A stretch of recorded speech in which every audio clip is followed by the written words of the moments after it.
हम लोग जेई का क्वेश्चन बना रहे हैं। 88 नंबर क्वेश्चन है, let A and B be two square matrices of order 3। ध्यान रखना है, ऑर्डर 3 इंटू 3 है, मतलब स्क्वायर मैट्रिक्स है। ए इज इक्वल टू 3 मतलब उसका मॉडुलस वैल्यू 3 है and modulus B is 2, then इस डिटर्मिनेंट का वैल्यू निकालना है। ठीक है, तो चलिए क्वेश्चन को थोड़ा सा हम लोग अच्छे से लिख लें। तो इस तरह से मैंने लिखा है, A and B two square matrix, modulus A और मॉडुलस बी दिया हुआ है। मैं कहने का मतलब डिटर्मिनेंट ए निकालना है, डिटर्मिनेंट बी दिया हुआ है, ऑर्डर 3 का है, तो हमको इसका वैल्यू निकालना है। तो इसको निकालने के लिए ये जो वैल्यू है, इसको निकालने के लिए हमको कुछ फार्मूला जानना जरूरी है। अगर m इंटू एन रहेगा डिटर्मिनेंट, अगर ये मैट्रिसेस का गुना है तो डिटर्मिनेंट में हम लोग गुना करते हैं। ट्रांसपोज का जो मैट्रिसेस होता है का ट्रांसपोज का जो डिटर्मिनेंट होता है और मैट्रिसेस दोनों का डिटर्मिनेंट सेम होता है। अगर k से गुना कर देंगे k to the power n into M होगा। यहाँ n क्या है, ऑर्डर है ना, 3 का ऑर्डर है तो यहाँ 3 होगा, जितने ऑर्डर का उतना होगा।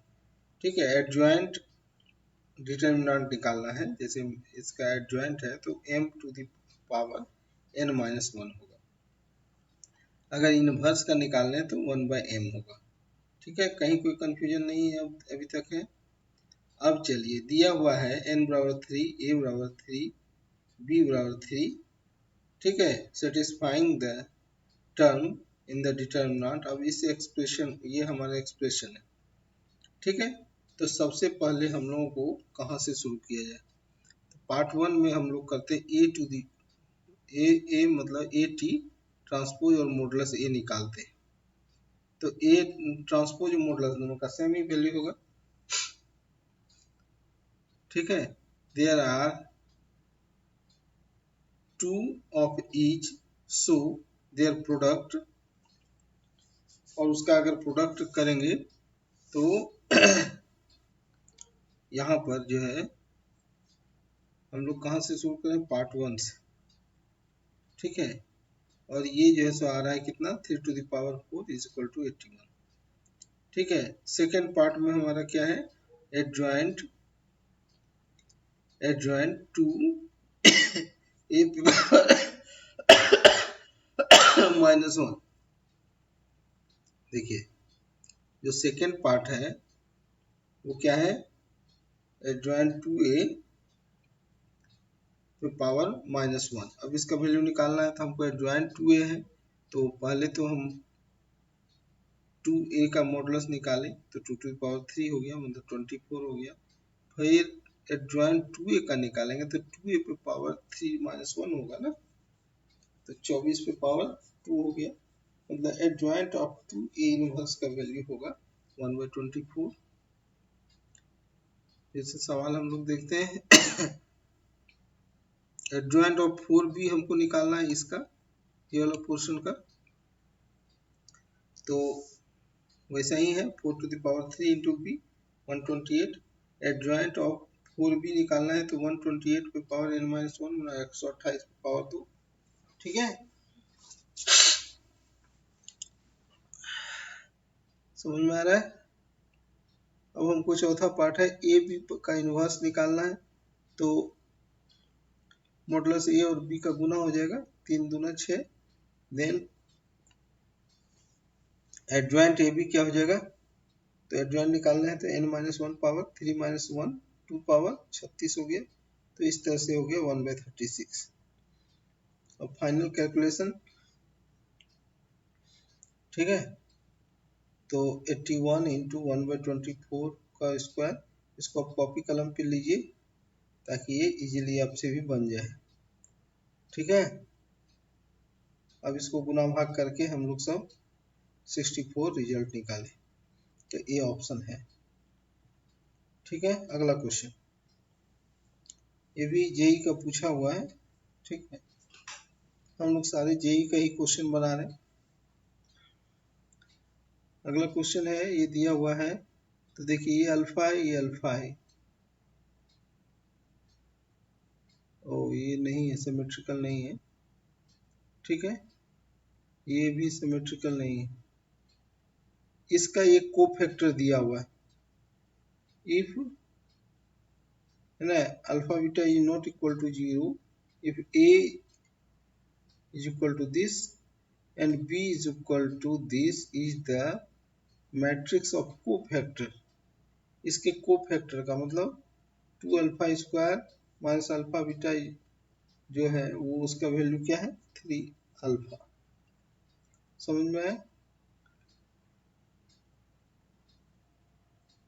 उसको फिर से मैंने लिखा है थोड़ा सा अच्छे से। अब डिटर्मिनेंट के कोफैक्टर का थोड़ा संबंध समझिए। अगर कोफैक्टर हम डिटर्मिनेंट का वैल्यू निकालना होता है तो उसके कोफैक्टर से किसी एक रो का हम ले करके या एक कॉलम का हम ले करके गुना करते हैं तो ये निकलता है। ठीक है, तो हाँ उसमें हर एक कोफैक्टर वाला और ये तीनों का सेम वैल्यू आएगा। एक तो कंडीशन हमको ये हो सकता है कि मतलब रो टू रो गुना कर दें, कॉलम टू कॉलम गुना कर दें तो क्या होगा, सेम ही होगा। अगला, adjoint of matrix A denoted as ADJA is the transpose of the cofactor। अगर कोफैक्टर मिला हुआ है उसको ट्रांसपोज कर देंगे तो हमको एडजॉइंट निकल जाए। ठीक है, और आगे अभी तुरंत हम लोग बनाए थे, अगर ए का एडजॉइंट का डिटर्मिनेंट निकालना है तो ए का डिटर्मिनेंट निकाल के पावर n-1 कर देते हैं। ठीक है, यहाँ पर 3 इंटू 3 का है तो n का मान यहाँ 3 है, मतलब एडजॉइंट ए बराबर डिटर्मिनेंट एडजॉइंट ए का डिटर्मिनेंट निकालेंगे तो ये कितना आएगा डिटर्मिनेंट ए का होल स्क्वायर। ठीक है, डिटर्मिनेंट ऑफ ट्रांसपोज, अगर किसी का ट्रांसपोज का डिटर्मिनेंट अभी तुरंत हम लोग पिछले भी उसमें पढ़े थे सेम ही होता है, और बी का डिटर्मिनेंट जो होगा वो ए का डिटर्मिनेंट का स्क्वायर होगा। इतना सारा प्रॉपर्टी हम लोग सब उसमें समझ गए, कोफैक्टर है इसीलिए। और ए और बी के डिटर्मिनेंट का गुना करेंगे तो डिटर्मिनेंट ए इंटू डिटर्मिनेंट बी, ये सब फार्मूला का हम लोग यूज करके इसको बनाएंगे। अगर दो मैट्रिसेस है ए बी को गुना करेंगे तो क्या होगा, डिटर्मिनेंट ए इंटू डिटर्मिनेंट बी और डिटर्मिनेंट बी और डिटर्मिनेंट ए का होल स्क्वायर। इस तरह से अगर ए बी निकालना होगा तो डिटर्मिनेंट ए का होल क्यों होगा। ये भी हम लोग प्रॉपर्टी देख रहे हैं ताकि इस सवाल में ये सब यूज हो सकता है। ठीक है, application to the problem. In the specific problem, a matrix A contains the element of matrix B is explicitly given as the matrix of cofactor of A. This means each element Bij of matrix B is the cofactor of Aij of matrix A. To find determinant A, we multiply the first row by the first row of B. A का first row B के first row में, जैसे इसमें लिए alpha beta 3 और इसमें लिए 3 alpha minus 9 और 3 अल्फा, दोनों को लेके गुना कर दिए, ये डिटर्मिनेंट ए का वैल्यू आ गया। हम ये चीज दूसरे से भी कर सकते, तीसरे से भी कर सकते। ठीक है, इसको स्लो किया, सॉल्व किया तो 3 अल्फा बीटा है।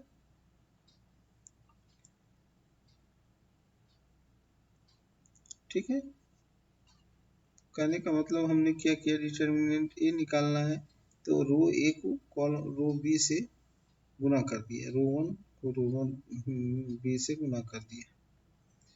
Find alpha and beta using row 3। ठीक है, ये हम रो 2 और रो 3 से भी निकालेंगे।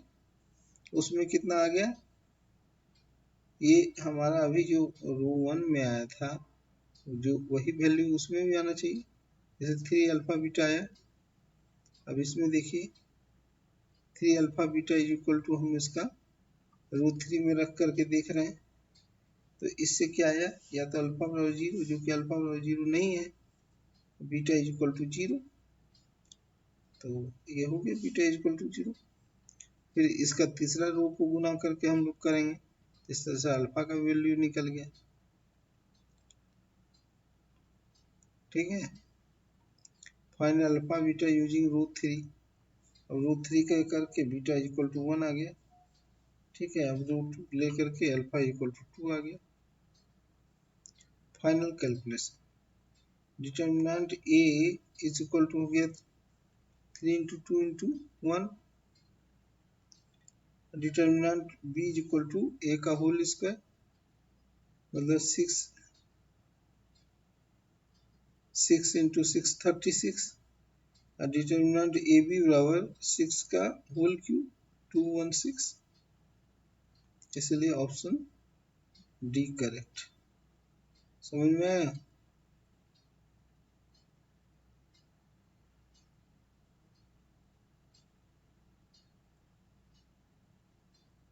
चलिए यही है सवाल। डिटर्मिनेंट ए बी का निकालना है, तो मतलब ए का होल क्यों निकालना है, तो हमको पहला को पहले से गुना किए, समझ में आया, दूसरा को दूसरा से, तीसरा को तीसरा से, इस तरह से अल्फा बेटी को बीटा का वैल्यू हम लोग निकाल लिए तीनों को इक्वेट करके, और जो फाइनल निकल गया अल्फा बीटा का, तो किसी एक में इसमें वैल्यू पुट करके उसका होल क्यों निकाल लिया।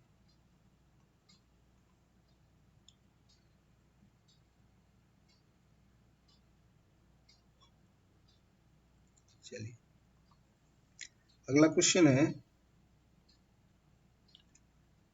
हाँ, alpha beta element of R, for alpha beta element of R and the natural number n, let A R is equal to R 2r 3r minus 2, ये दिया हुआ, then A is equal to 18 minus 8, 2 18 minus 8 का value निकालना है। ठीक है, ये are है तो ये आर वैल्यू, तो 18 और 8 का वैल्यू निकालना है। सिंपल है, पहले आर का वैल्यू दिया हुआ है, तो 2 18 माइनस 8 का वैल्यू निकालना है। तो मैट्रिक्स को सबसे पहले क्या करना है, कोशिश देखना होगा कि कहाँ पर हम क्या कर सकते हैं। तो देखिए C1 में क्या किया कि C2 का R से गुना करके घटा दिया, 3R R ये सब कट गया, है ना, ये भी जीरो ये भी जीरो, बस ये बचा।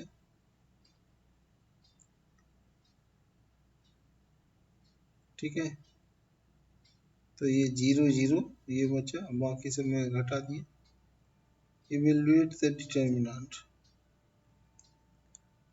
अब इसका डिटर्मिनेंट को इवेल्युएट कर लेते हैं। ठीक है, ए आर का वैल्यू हमको निकल गया।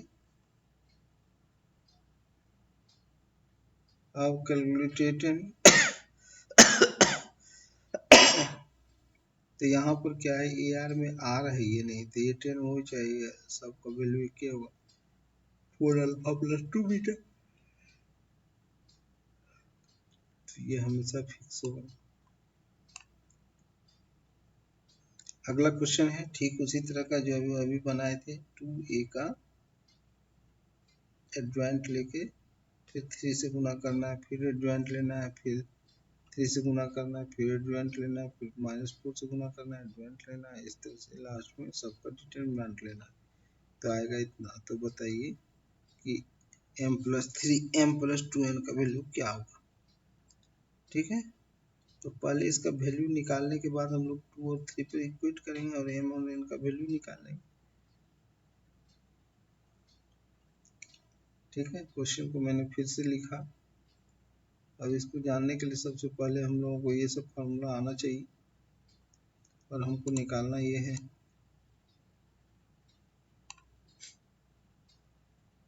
चलिए स्टेप बाय स्टेप चलते हैं। a is equal to 3, n is equal to 3। ठीक है, इनर टर्म m0 और 2a इनवर्स मान लीजिए, इसको हम मान ली, इसको निकालना है। तो 1/8 इंटू 3, फिर इसका एडजॉइंट इंटू 3। ठीक है,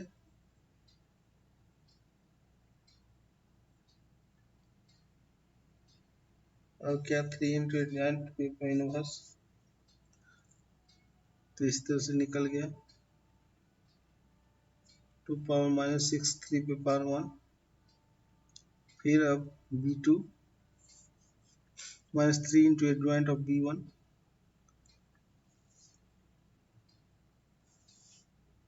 ठीक है। फिर b3 को माना माइनस 4 एडजॉइंट ऑफ b2 और फिर निकाला गया। इस तरह से फाइनल क्या हुआ, b3 पे पावर 3/2, 3 माइनस 1 बराबर 2 हो गया। तो इस तरह से रिजल्ट क्या हुआ, इतना इक्वल टू m पे पावर इतना n, ठीक है। तो m n का वैल्यू निकालना है। इस तरह से आया m बराबर 36, m बराबर माइनस 36, n बराबर 20, m प्लस 2n बोल रहा है 36 और 40। Calculating the final value, comparing this to the given 2 to the power mn, 2 power m, 3 power n, clear हो गया।